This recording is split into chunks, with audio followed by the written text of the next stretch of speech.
Herkese yeni bir vlogdan salamlar. Necəsiniz? Yine sizlerle birlikte Bakıya gitme vlogu çekilir. Çok təsir edici sıxırıq və abur-cubur falan almışıq.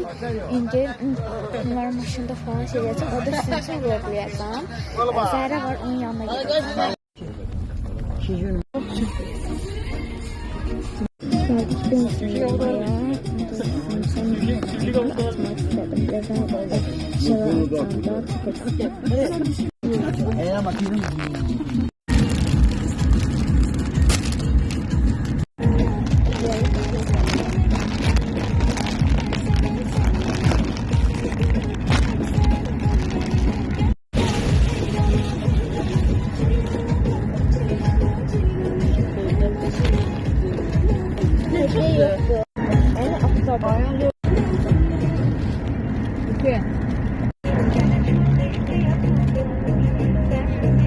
Gitme gitsen ölemem ya.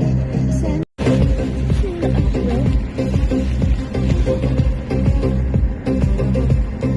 artık olsa tenha, bu ayrılık seni Mecnun sensiz, bu ayrılık seni bensiz, sana çok ihtiyacım var.